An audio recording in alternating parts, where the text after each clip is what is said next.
El otro interruptor era un hombre de buena estatura, de unos 40 años, que Pedro en otro tiempo había visto en la casa de los gitanos y que era conocido como un tramposo en el juego, sin duda a causa del uniforme. Pedro lo encontraba muy cambiado. Aquel hombre se acercó a Pedro y, cortando la palabra de Adrellín, dijo: «No es hora de discutir, sino de obrar. La guerra está en Rusia. El enemigo avanza para destruir nuestra patria, para profanar los sepulcros de nuestros abuelos y llevarse a nuestras mujeres y nuestros hijos. Lo que hemos de hacer es disponernos a dar nuestras vidas por nuestro padre el zar». Entre los presentes se oyeron algunas voces de aprobación. «Somos rusos y no hemos de regatear nuestra sangre para defender la religión, el trono y la patria. Hay que abandonar los sueños y las fantasías si realmente nos sentimos patriotas. Hemos de demostrar a Europa que los rusos saben defender a Rusia». Pedro quería contestar, pero pensó que era mejor callarse. Comprendía que sus palabras, independientemente de la idea que expresarían, no lograrían contrarrestar las palabras del gentilhombre. Elías Andreevich seguía haciendo movimientos de aprobación detrás del grupo. Algunos de los presentes volvieron la espalda al orador y dijeron: esto está bien». Pedro quería decir que él no era contrario a los sacrificios de dinero, de personas y hasta de vidas, pero que era necesario conocer la situación para hacer frente a todas las contingencias que pudieran presentarse, pero no pudo hablar. Casi todos hablaban y gritaban a la vez, de manera que Elías Andreevich no sabía cómo componérselas para expresar su conformidad con todos. El grupo tan pronto aumentaba como disminuía, volvía a aumentar y, rumoreando, se acercaba las horas. Pedro no solamente no había podido exponer sus criterios, sino que era objeto de groseras interpelaciones y muchos lo trataban como si fuera un enemigo común. Esto ocurría no porque el sentido de sus palabras hubiera disgustado al auditorio, que ya no se acordaba de lo que él había dicho, sino porque la excitación de la multitud tenía necesidad de un objeto propicio al entusiasmo o propicio al odio. Pedro fue este objeto. Después de gentilhombre hablaron otros oradores, todos en el mismo tono. Muchos de ellos hablaban bien y de una manera original. El editor del Mensajero ruso, Glinka, que había sido reconocido por los circunstantes, le consideraban un gran literato. Dijo que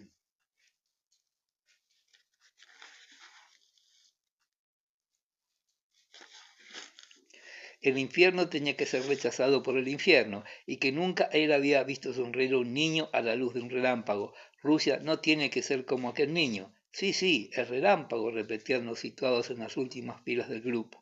La multitud se acercó a la mesa donde estaban sentados con sus uniformes y sus condecoraciones los viejos señores septuagenarios, blancos, calvos, que Pedro veía en sus casas con sus juglares, o en el club o en la partida de Boston, el uno después del otro, y a veces dos simultáneamente. Los oradores hablaban recostados en los altos respaldos de sus sillas.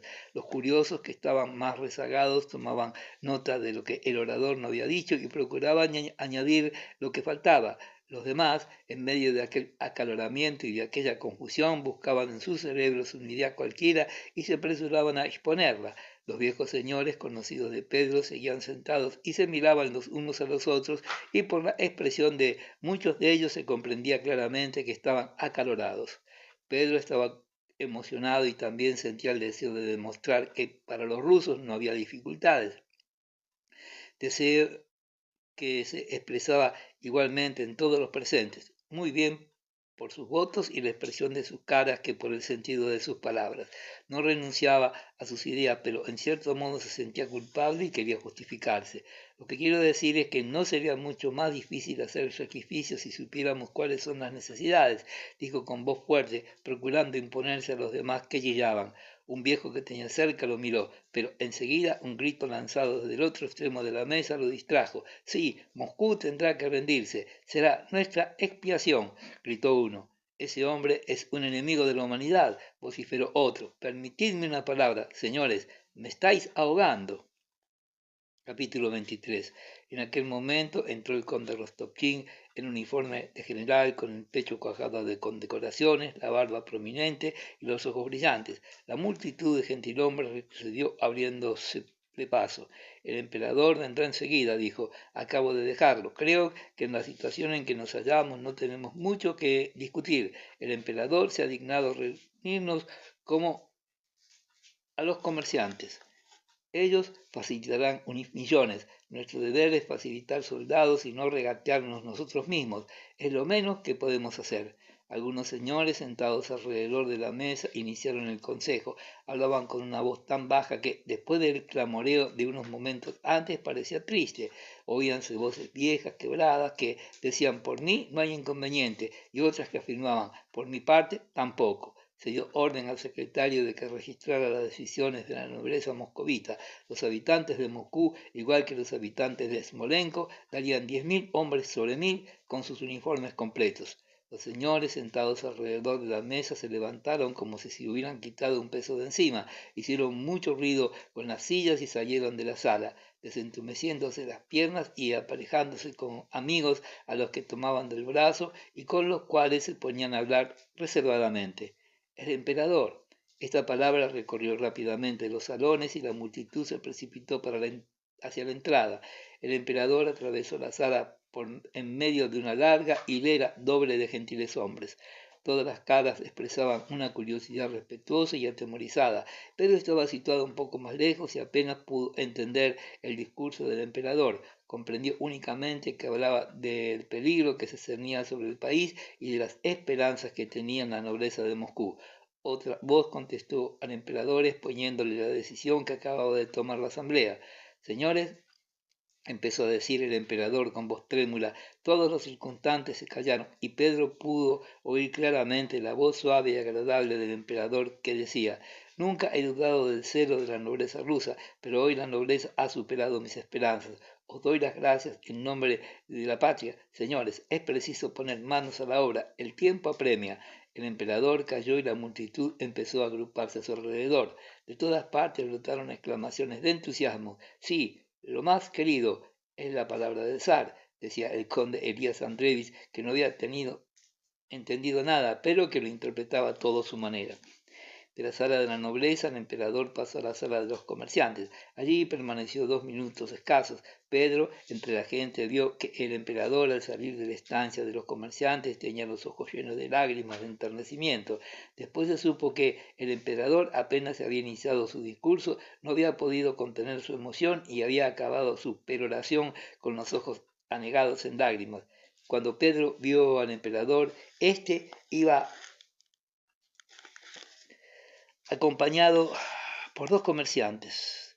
Pedro los conocía. Uno era un gran contratista, el otro tenía la cabeza muy pequeña, la cara amarilla y las barbas raquíticas. Los dos lloraban. El delegado tenía los ojos llenos de lágrimas y el otro sollozaba como un chico y repetía continuamente: tomad nuestra vida y nuestra hacienda, majestad. En aquel momento Pedro no sintió otra cosa que el deseo de demostrar que, por su parte, no había ningún obstáculo y que estaba dispuesto también a sacrificarlo todo. Se acordaba de su discurso constitucional como de una falta vergonzosa y buscaba la ocasión de borrarlo. Cuando supo por el conde Mamonov que ofrecía un regimiento entero, Pedro declaró enseguida que él daba 1.000 hombres armados y mantenidos. El viejo Rostov no pudo explicar a su mujer lo ocurrido sin llorar abundantemente. Luego se avino al deseo de Petia y él mismo fue a inscribirlo. El emperador se marchó al día siguiente. Todos los gentiles hombres convocados se quitaron los uniformes, se fueron a sus casas y el círculo y dieron órdenes a los intendentes para iniciar el reclutamiento. Luego ellos mismos se quedaron asombrados de lo que habían hecho. 10ª parte. Guerra y paz.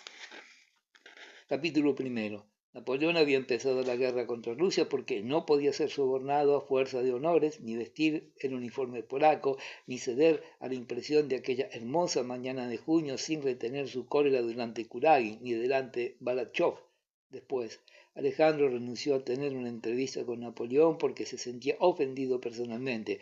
Barclay de Tolly procuraba dirigir el ejército tan bien como podía con el fin de cumplir su deber y hacerse acreedor de la gloria del gran capitán. Y aquella cantidad innumerable de personas que participaban en la guerra obraban de la misma manera con arreglo a sus cualidades personales, a sus costumbres, a sus condiciones y a los objetivos que se proponían. Temían, se alegraban, se envanecían, se indignaban, discutían y estaban convencidos de que oraban por sus propios impulsos de una manera espontánea, sin darse cuenta de que eran instrumentos voluntarios de la historia y de que hacían una labor que ellos ignoraban, pero que para nosotros es perfectamente comprensible. Tal es la suerte inmutable de todos los actores de esos grandes acontecimientos, tanto menos libres cuanto más elevada es su situación en la jerarquía humana. Hace mucho tiempo ya que los hombres de 1812 han descendido a los sitiales que ocuparon para defender los intereses personales y han desaparecido sin dejar rastro. Delante de nosotros no tenemos más que el recuerdo histórico de aquella época. Sin embargo, admitimos que los hombres de Europa, bajo el mando de Napoleón, tenían que penetrar en las profundidades de Rusia y morir. Solo así podemos comprender toda la actividad inútil, insensata y lógica de los factores de aquella guerra. La providencia forzó a todos aquellos hombres que aspiraban al logro de sus fines personales a contribuir a la realización de un resultado único y formidable, del cual ni un hombre, desde luego ni Napoleón ni Alejandro, ni mucho menos de ningún otro de los que participaron en la guerra podía forjarse la menor idea.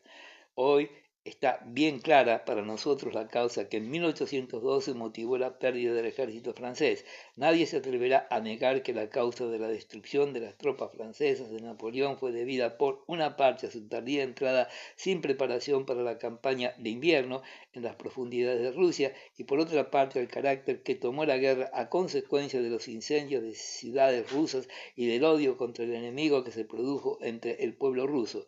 Sin embargo, nadie se dio cuenta entonces de que por aquel medio se podía llegar al aniquilamiento de los 800.000 hombres del mejor ejército del mundo, dirigido por el mejor capitán en contacto con un ejército ruso 2 veces más débil, inexperimentado y dirigido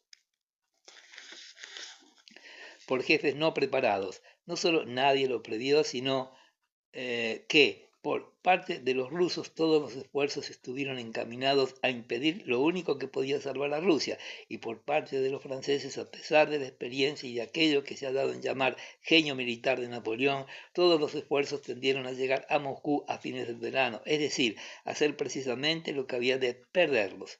En las investigaciones históricas efectuadas acerca de los acontecimientos de 1812, los franceses llegan a decir que Napoleón se dio cuenta del peligro que entrañaba para sus tropas la prolongación del frente, que buscó por todos los medios la batalla decisiva, que sus generales eran partidarios de detenerse en Smolensk y refieren otros hechos que demuestran que entonces se presentía todo el peligro de aquella campaña.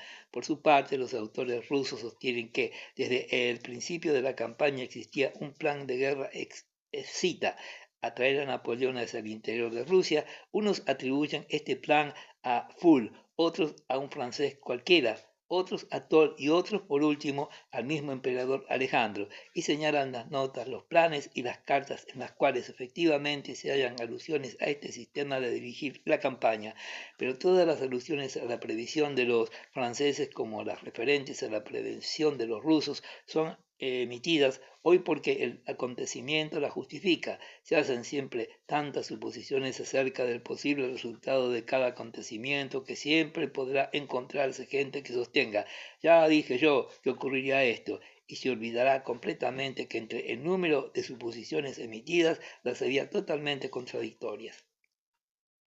La suposición de que en una parte se conocía perfectamente el peligro de la prolongación de la línea de combate y de que de otra los rusos se proponían atraer al enemigo hacia el interior del país pertenecen evidentemente a esta última categoría y los historiadores, con muchas reservas, solo pueden atribuir ciertas consideraciones a Napoleón y ciertos planes a los jefes rusos. Todos los hechos contradicen absolutamente estas suposiciones. Durante toda la guerra, los rusos no solamente no tuvieron el deseo de atraer a los franceses al interior de Rusia, sino que hicieron todo cuanto pudieron para evitar que entraran en su territorio. Y Napoleón no solo no tuvo miedo de alargar su línea, sino que cada paso que daba hacia adelante la alegraba como un triunfo, y contrariamente a lo que había hecho en sus campañas anteriores, se mostraba negligente en la busca de la batalla decisiva. Al empezar la campaña, el ejército ruso queda dividido en dos partes por el avance de los invasores, y lo único que se busca es rehacerlo, para retroceder y atraer al enemigo hacia las profundidades del país. Todo aquello era necesario. El emperador permanece con el ejército para infundirle ánimos y para defender cada palmo del territorio ruso encarnizadamente, no para retroceder. El enorme campamento de Drisa fue construido para mantenerse allí. El emperador amonesta a los jefes de los cuerpos por cada paso que dan hacia atrás. El cerebro del emperador no se produce la idea de que los franceses puedan llegar a Smolensk, y mucho menos la idea de incendio de Moscú. Y cuando el ejército logra reunirse y rehacerse, el emperador se indigna porque Smolensk ha sido tomado, incendiado, y porque ante las murallas de aquella ciudad no se ha dado la batalla al enemigo. El emperador pensaba así, pero los jefes rusos y el pueblo se indignaban todavía más al ver que el ejército retrocedía hasta el interior del país. Napoleón, al dividir al ejército ruso, avanzaba hacia el interior de Rusia y se dejaba perder algunas ocasiones para la batalla. El mes de agosto llega a Smolensk y no piensa más que en ir más lejos, a pesar de que, como ahora se ve claramente, este movimiento es muy peligroso para él. Los hechos demuestran palpablemente que Napoleón no previó el peligro de la marcha sobre Moscú y que ni Alejandro ni sus generales pensaron por un momento en atraerlo, sino todo lo contrario. Atraer a Napoleón a las profundidades del país no fue el resultado de un plan, sino el resultado del juego más complicado de las intrigas, las ambiciones y los deseos de aquellos que participaban en la guerra y que no podían adivinar que precisamente aquello había de ser la salvación de Rusia. Todo ocurrió por casualidad. Los ejércitos son cortados al principio de la campaña, los rusos procuran reunirlos y rehacerlos para contener el avance de los invasores, librando la batalla decisiva. A pesar de este deseo, se evita la batalla con un enemigo más fuerte, se retrocede involuntariamente en ángulo agudo y se atrae a los franceses hasta Smolensk.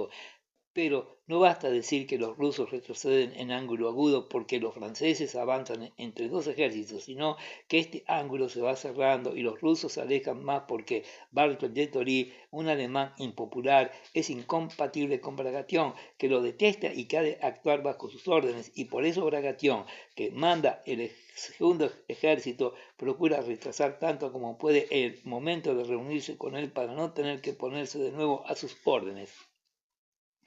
Bagration procura evitar durante mucho tiempo su unión, a pesar de que este es el objetivo de todos los jefes militares, porque le parece que esta marcha pondrá su ejército en peligro y le es mucho más cómodo retroceder hacia la izquierda y hacia el sur, inquietando al enemigo por el flanco y por la retaguardia, y entre tanto poder completar su ejército en Ucrania. Y no obstante, parece que hace esto porque no quiere someterse a Barclay, al cual odia y que además es inferior a él en graduación. El emperador se queda con el ejército para animarlo con su presencia. Pero su presencia y la ignorancia de lo que es preciso hacer y el número incalculable de planes y de consejos destruyen la energía de acción del primer ejército y éste retrocede.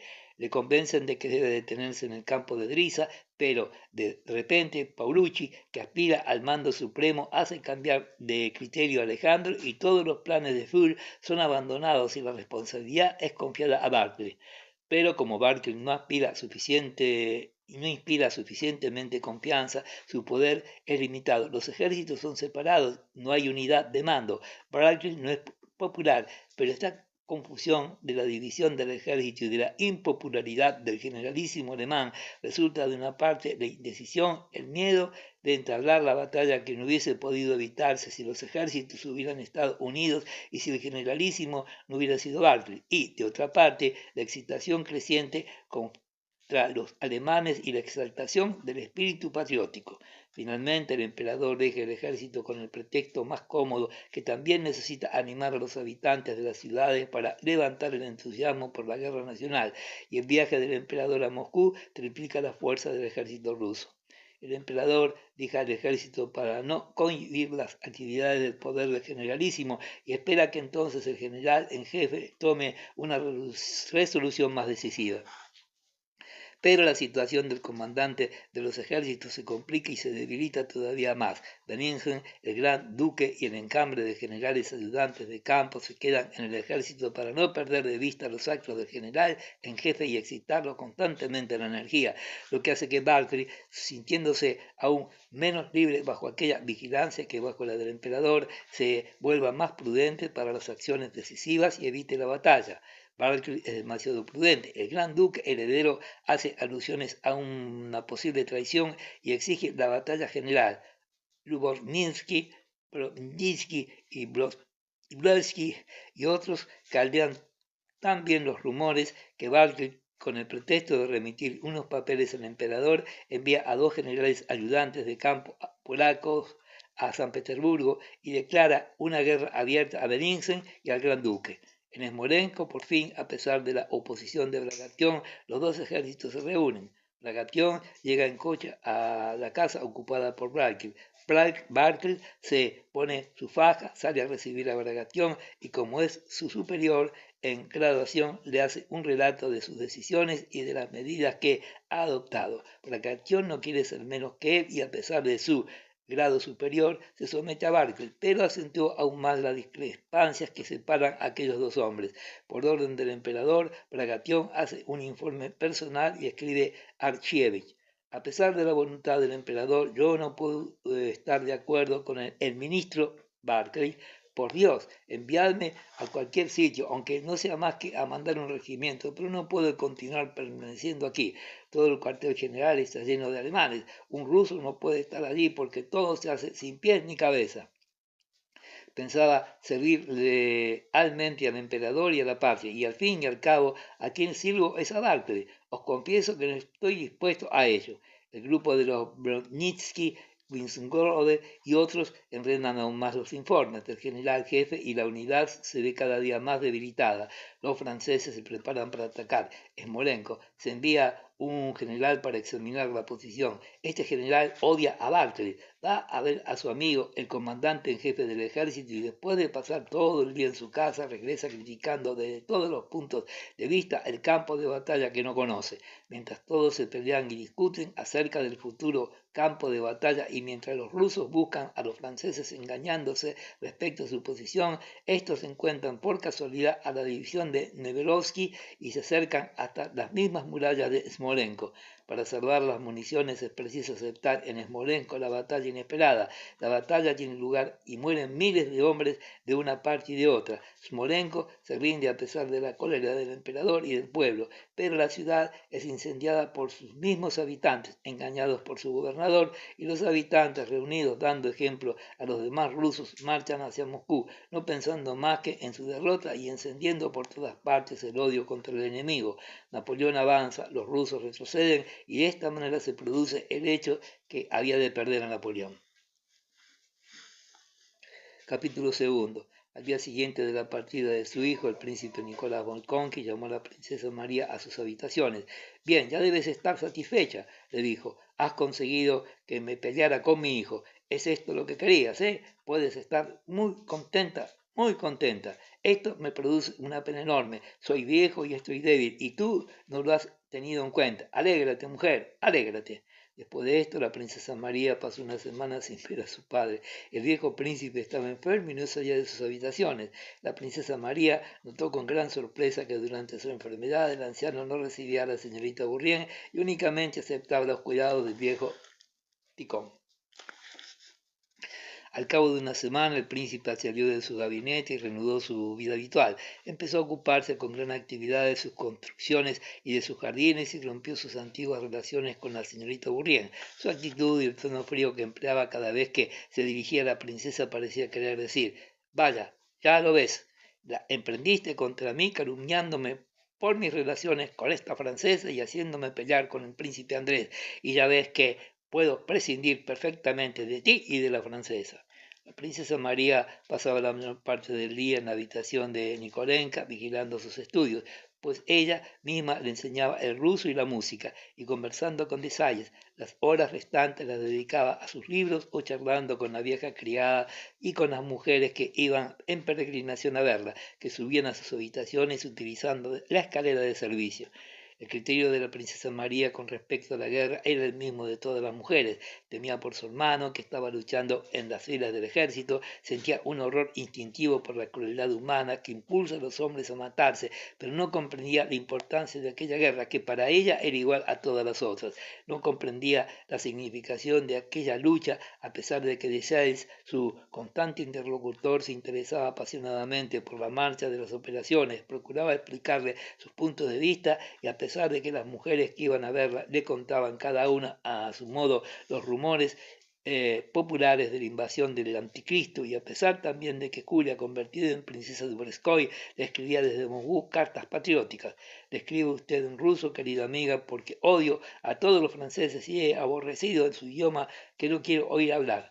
En Moscú todos estamos entusiasmados con nuestro emperador adorado. Mi pobre marido soporta la fatiga y las privaciones por las posadas judías, pero las noticias que de él recibo todavía me animan más. Seguramente habrá usted oído hablar del acto heroico de Rayeski, que, abrazando a sus dos hijos, exclamó: moriré con ellos, pero no retrocederemos. Y en efecto, a pesar de que el enemigo era 2 veces más fuerte, no retrocedieron. Pasamos el tiempo como podemos, porque ya se sabe, en la guerra como en la guerra. La princesa Alina y Sofía están todo el día conmigo, y nosotras, desventuradas, viudas de maridos vivientes, hablamos de nuestras cosas, preparando vendas para los heridos. La echo muchísimo de menos, mi querida amiga.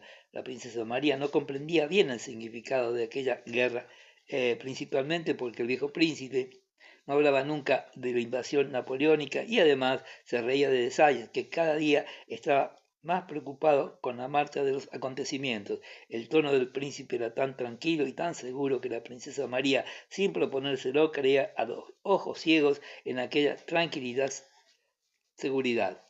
Durante todo el mes de julio, el príncipe siguió comportándose con gran animación y actividad. Hizo plantar un jardín nuevo y construyó un edificio para los criados. La única cosa que inquietaba a la princesa María era que dormía poco y que había renunciado a su costumbre de dormir en su gabinete de trabajo. Cada día cambiaba la cama de habitación. Tan pronto ordenaba que le instalaran el lecho en su cuarto, como se hacía poner la cama de campaña en la galería, o se quedaban en el salón acostándose en el diván. Ya no era la señorita Bourrienne la que le hacía la lectura, sino el criado Petrushka. El día 1 de agosto llegó la segunda carta del príncipe Andrés. En la primera, que recibió pocos días después de su marcha, el príncipe Andrés pidió humildemente perdón a su padre por todo lo que se había permitido decirle y le rogaba que le conservara su cariño de siempre. El príncipe Andrés respondió a esta carta con otra muy afectuosa, y aquel día empezó a prescindir de la compañía de la princesa. La segunda carta del príncipe Andrés, escrita en las inmediaciones de Vitebsk, explicaba que los franceses ocupaban aquella ciudad y contenía una descripción sumaria de toda la campaña, con un croquis de plano y una serie de consideraciones sobre la marcha de las operaciones. En aquella carta el príncipe Andrés hacía notar a su padre que su residencia corría peligro a causa de su proximidad al teatro de la guerra, en la misma línea de movimientos de tropas, y le aconsejaba que se trasladara a Moscú. Aquel día, durante la comida, cuando Dessalles dijo que, según los rumores que circulaban, los franceses estaban ya en Vitex, el viejo se acordó de la carta de su hijo. Hoy he recibido una carta del príncipe Andrés, dijo. ¿No la has leído, princesa María? No, padre, contestó la princesa. No he podido leer una carta cuya existencia ignoraba. Habla de esta guerra, continuó el príncipe con aquella sonrisa desdeñosa que le era habitual siempre que hablaba de la guerra. Seguramente debe ser muy interesante, dijo Dessalles. El príncipe debe de estar bien informado. Sí, muy interesante, repuso la señorita Bourrienne. ¿Quiere usted ir a buscarla? Dijo el príncipe a la francesa. Está encima de la mesita, debajo del pisapapeles. La señorita Bourrienne dio un respingo. Ah, no, contestó frunciendo el entrecejo. Ve tú, Miguel Ivanovich. Miguel Ivanovich se levantó y se dirigió hacia el escritorio, pero apenas hubo salido del comedor, el viejo príncipe, mirando inquieto a su alrededor, tiró la servilleta y fue a buscarla él mismo. No saben encontrar las cosas y lo remueven todo.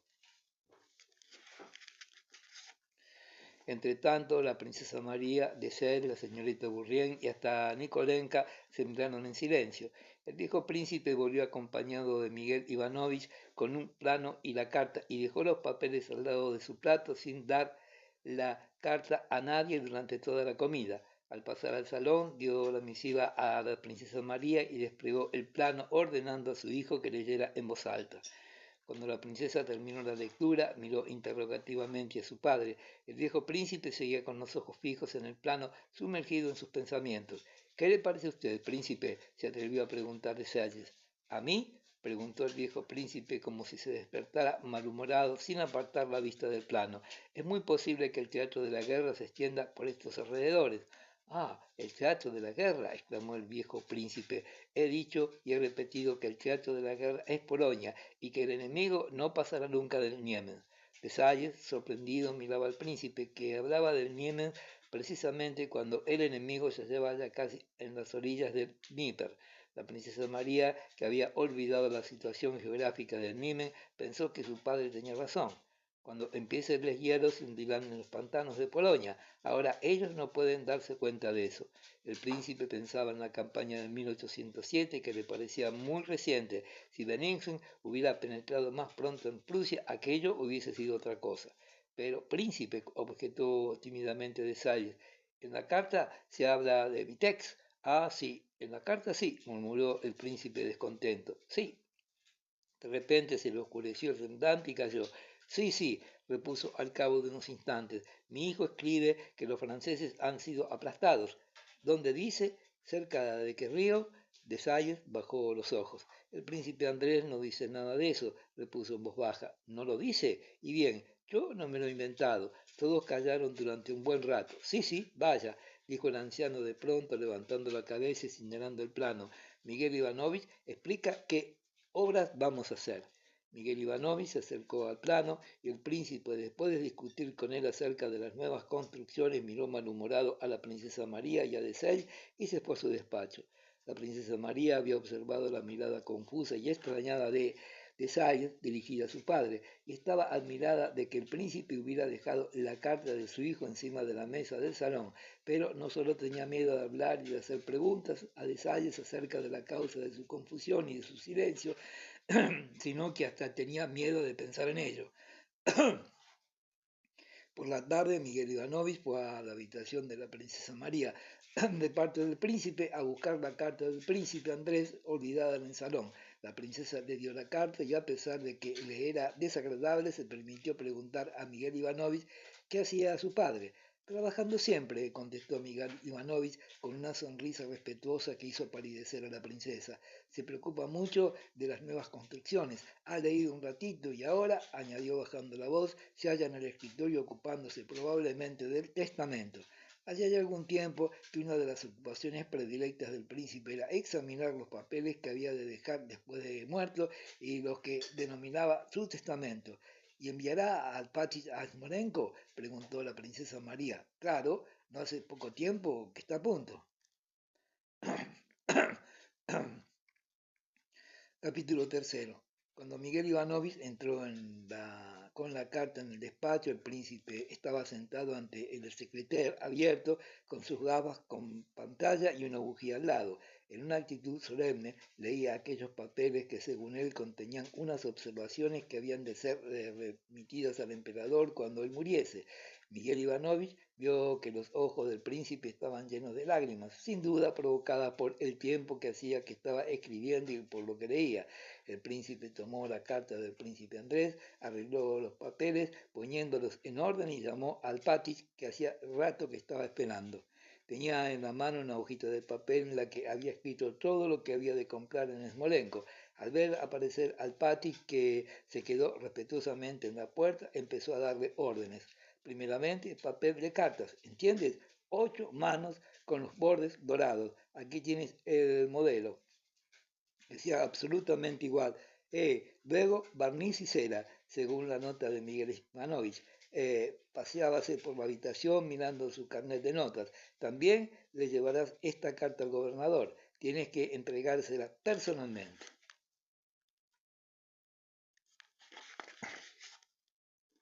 Además, al Pachi tenía que traer cerrojos y pestillos para las puertas de las nuevas construcciones de acuerdo con los modelos que él había imaginado y encargar una cajita para guardar en ella el testamento.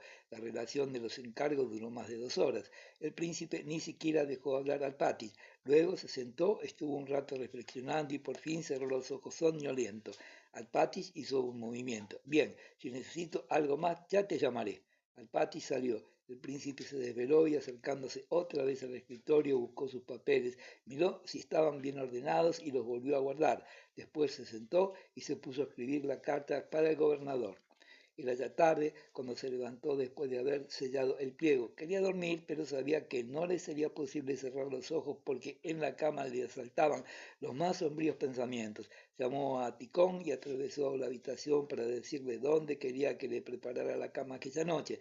Se paseaba midiendo todos los rincones. Ningún sitio le parecía adecuado, pero sobre todo su diván en el despacho le parecía terrible, indudablemente a causa de la tristeza ideas que allí había tenido. Ningún sitio le gustaba. El mejor tal vez sería un rinconcito en el diván detrás del piano. Allí no había dormido nunca todavía. Ticón, ayudado por el mayordomo, transportó allí el lecho y comenzaron a instalarlo. Así no, gritó el príncipe, y él mismo arrinconó un poco más la cama y luego la apartó. Vaya, por fin lo he arreglado. Ahora podré descansar, pensó el príncipe mientras Ticón empezaba a desnudarlo. Tuvo que hacer grandes esfuerzos para quitarse el caftán y el pantalón y después se dejó caer pesadamente encima de la cama, mirándose con desdén las piernas delgadas y amarillentas. No reflexionaba, pero dudaba ante el esfuerzo que suponía levantar las piernas y acurrucarse en el lecho. Ah, qué pesado es.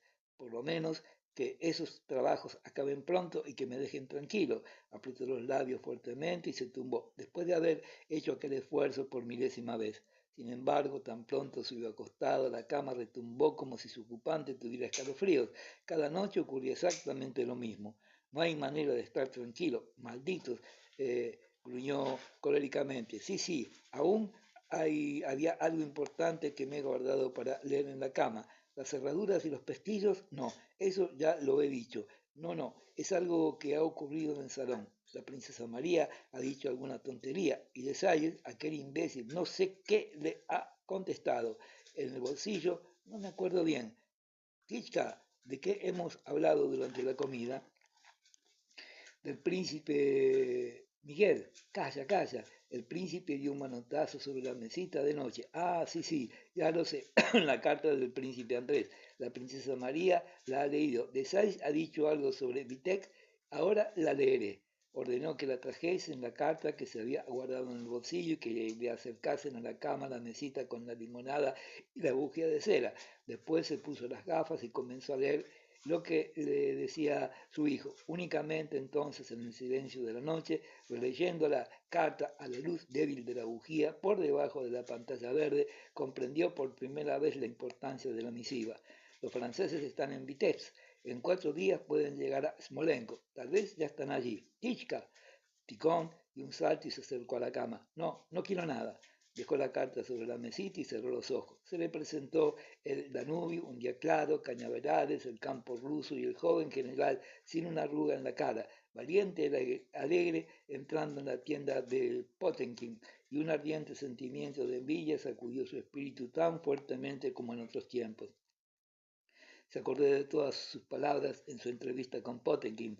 Delante de él apareció una mujer gruesa, pequeñita, con la cara afable y amarillenta. La emperatriz recordó su sonrisa y sus palabras cuando la recibió por primera vez, y se acordó de su cara sobre el estrado y de la discusión que tuvo con Zubov delante de la tumba imperial por el derecho a besar la mano de la emperatriz. Ah, ¿por qué no han de volver aquellos tiempos? Que se acabe enseguida esto y que entre todos me dejen tranquilo. Capítulo 4. Dice Gori, la hacienda del príncipe Nicolás Andrei Volkonki hallábase a 60 bertas más allá de Smolensk y a 3 bertas de la carretera de Moscú. Aquella misma noche en que el príncipe hizo sus encargos al Patich de Cheryls, Deseiz pidió ser recibido por la princesa. Díjole que, puesto que el príncipe se encontraba un poco delicado y no adoptaba ninguna medida de seguridad, cuando por la carta del príncipe Andrés se veía bien claro que la permanencia en Licia Gori no ofrecía más que peligros, se permitía aconsejar que fuese enviada una carta al gobernador de la provincia de Smolensk preguntándole cómo estaban las cosas por allí y qué peligros amenazaban a Lisiagori. El mismo Deseiz escribió la carta y la princesa la firmó encargando al Patich que la llevara al gobernador y que en caso de peligro regresara inmediatamente. Después de haber recibido todas las órdenes y todos los encargos, al Patich, acompañado de sus criados, con una gran gorra blanca colzada que le había regalado el príncipe y con un bastón en la mano exactamente como si él fuese el mismo príncipe, salió para instalarse en el cabriolet forrado de cuero tirado por 3 vigorosos caballos. Las campanillas estaban sujetas de manera que no pudieran sonar y los cascabeles habían sido rellenados con papel.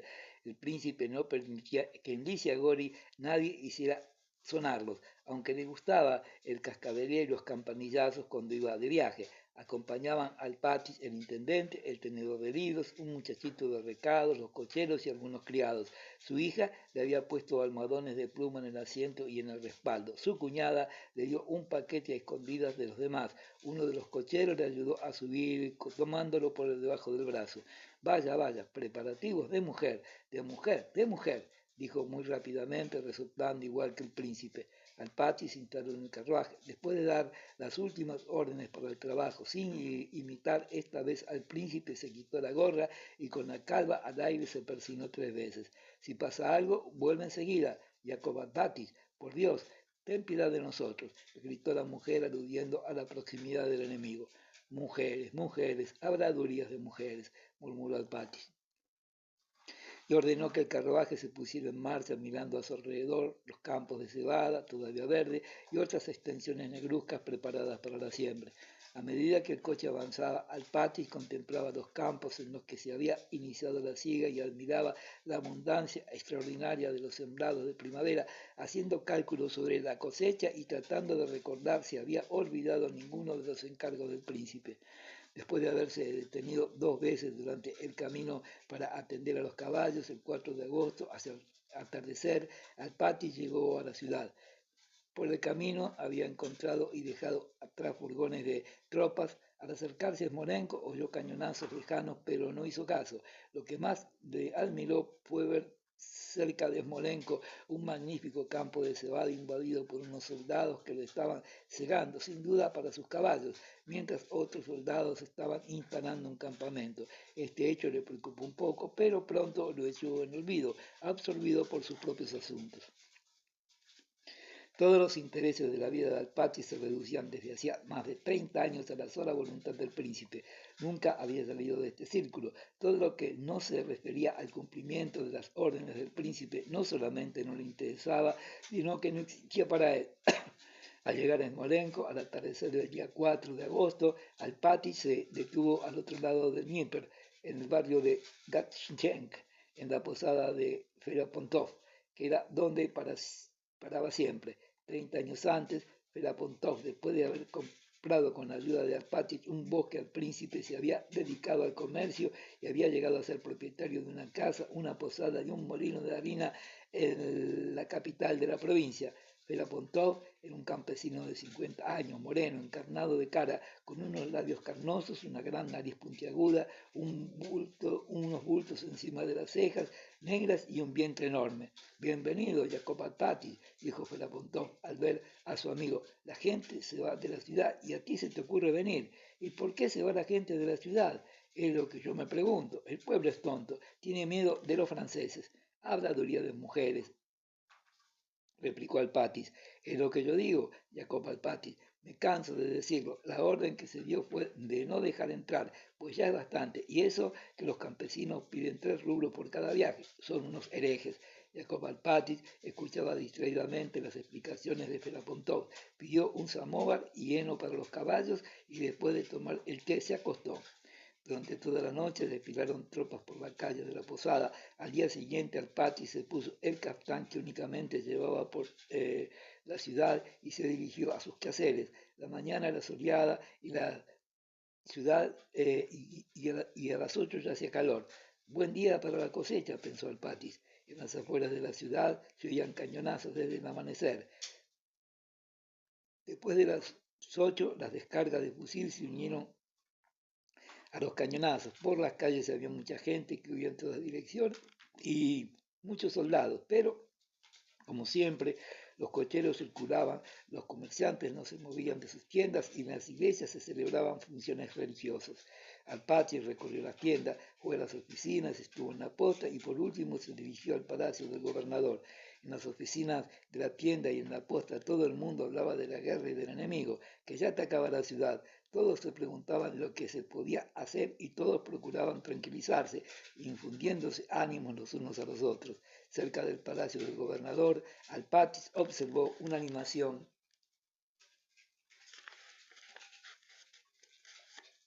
desusada. Frente a la puerta había muchos cosacos y algunos carruajes de viaje pertenecientes al gobernador. Alpátych encontró a dos gentileshombres, uno de los cuales era conocido suyo. Este antiguo comisario de policía hablaba con gran excitación.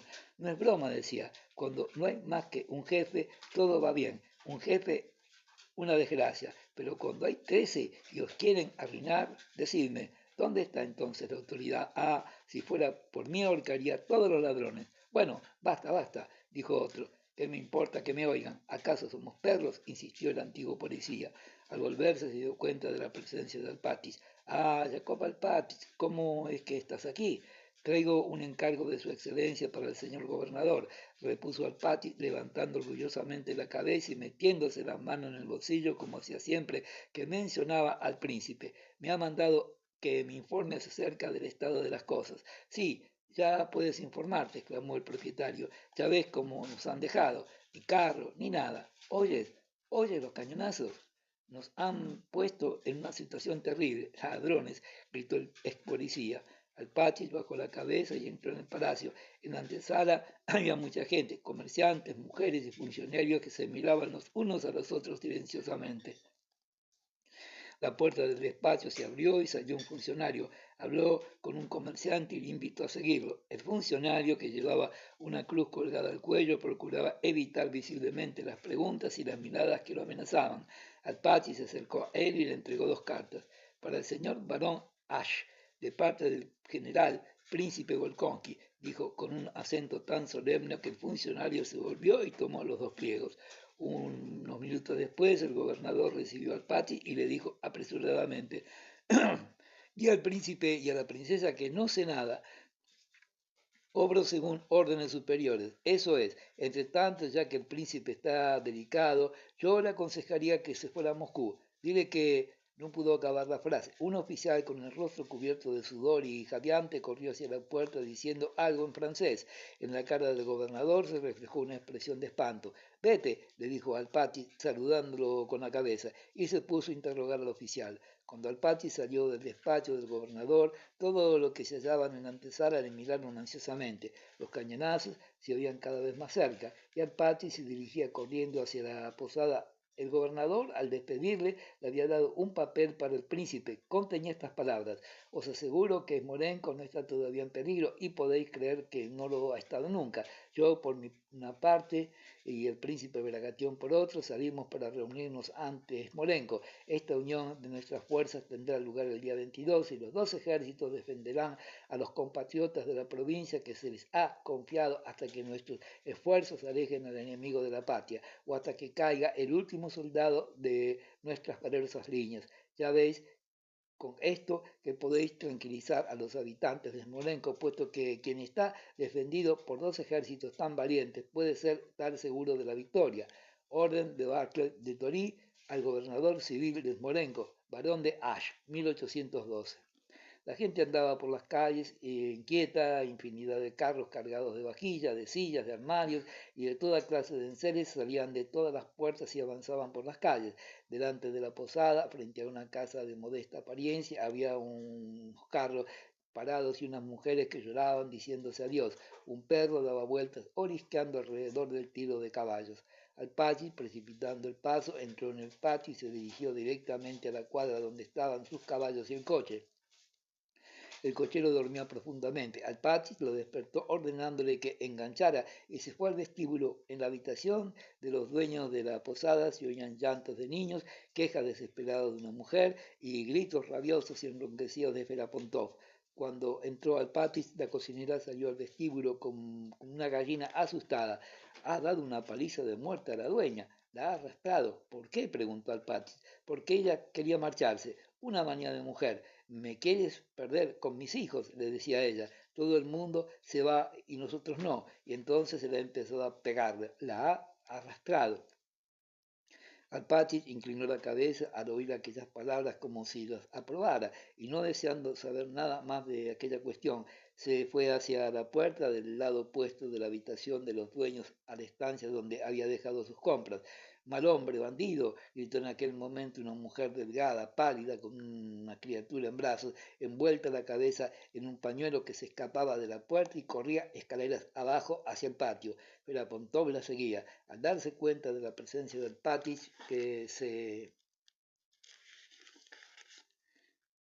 ajustó el chaleco, se pasó la mano por los cabellos y entró en la estancia. ¿Ya quieres marcharte? Le preguntó, sin contestar ni mirarle. Al patio repasó los paquetes de las compras y le preguntó qué le debía. Ya lo encontraremos, hombre. ¿Y qué? ¿Has ido a ver al gobernador? ¿Qué te ha dicho? Alpátych contestó que el gobernador no le había dicho nada en concreto. ¿Acaso nos marcharemos llevándonos nuestro hogar? Dijo Ferapontov. Por un carro hasta Drugbuch. Piden 7 rublos. Yo les he dicho que son unos herejes. Selianov el jueves pudo vender la harina a la tropa a 9 rublos el saco. Y bien, ¿no quieres tomar té? Mientras el cochero acababa de enganchar los caballos, Alpátych y Ferapontov tomaron el té y hablaron del buen precio del trigo y del buen precio para la cosecha. Parece que el cañoneo empieza a calmarse, dijo Ferapontov, levantándose después de haber bebido 3 tazas de té. Seguramente debemos haber ganado la batalla. Han dicho que no lo dejarían pasar. ¿Ves lo que es la fuerza? También han dicho que últimamente Matvei Ivanovich Pagatov los ha perseguido hasta el río Morina, donde se han ahogado más de 18.000 franceses. Alpátych todos los paquetes, los dio al cochero y pagó el hospedaje. La calle estaba llena de ruido, de ruedas, de herraduras y de cascabeles de las carretas que salían. Media hora tarde, la mitad de la calle estaba en las sombras y la otra mitad vivamente iluminada por el sol. Alpátych se asomó a la ventana y luego se dirigió hacia la puerta.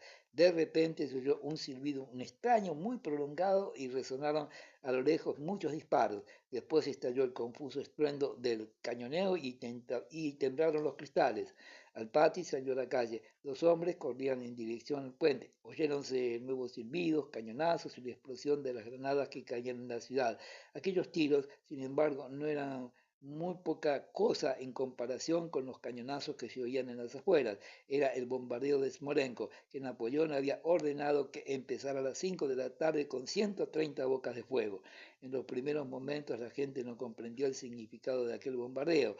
El estruendo de los obuses y de las bombas al principio no hizo más que excitar la curiosidad de los habitantes de Smolensk. La mujer de Ferapontov, que no cesaba de gruñir cerca de la cuadra, se cayó y con su chiquillo en los brazos salió a la puerta. Miraba en silencio a la gente y escuchaba aquellos ruidos extraños. La cocinera y un comerciante también salieron a la puerta de la cuadra. Todos con una curiosidad alegre miraban la trayectoria de las balas que pasaban por encima de sus cabezas. De un rincón de la calle salieron algunas personas hablando animadamente. ¡Qué fuerza!, decía uno. Ha destrozado el techo y la pared. Ha hecho un hueco en el suelo en el que podría caber un cerdo, observó otro. No está mal, comenzó el tercero. Algunos transeúntes se dirigieron a aquellos hombres, se detenían y explicaban que los obuses habían caído al lado de ellos dentro de sus casas. Al mismo tiempo, otros obuses, unas veces con un silbido lóbrego y otras con un silbido agradable, volaban sin interrupción por encima de la gente. Ni uno cayó por allí cerca, todos iban a parar muy lejos. Alpátych se instaló en el carruaje. El dueño de la posada estaba en la puerta. ¿Qué diablos estás mirando?, gritó a la cocinera, que con los brazos remangados, el corpiño encarnado y agitando las manos se acercaba al grupo para escuchar lo que decían. ¡Qué milagros!, exclamó la mujer.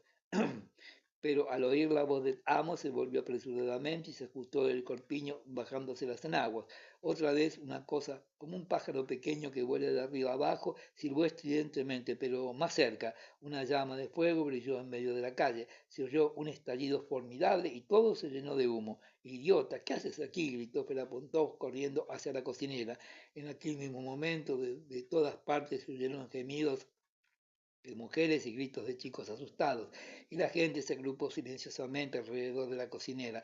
Los gritos de las mujeres no dejaban oír nada. Ah, mis buenos amigos, mis queridos palomos, no me dejéis morir. Ah, mis buenos amigos. Unos minutos después no había nadie en la calle. La cocinera, con una herida en un brazo producido por el estallido del obús, fue transportada a la cocina. Al patio, el cochero, la mujer de Ferapontó, con los chiquillos y el portero se refugiaron en el sótano. El retumbar de los cañones, los silbidos de las granadas, los gemidos de dolor de la cocinera y los gritos de los que huían no cesaban ni un instante. La mujer de Ferapontov calmaba con un tono plañidero al niño que tenía en brazos y preguntaba a los que entraban en el sótano si habían visto a su marido, que se había quedado en la calle. Un tendero que entró en aquel momento le dijo que el amo se había ido con la gente a la catedral donde se estaban celebrando plegarias ante la Virgen Milagrosa de Smolensk.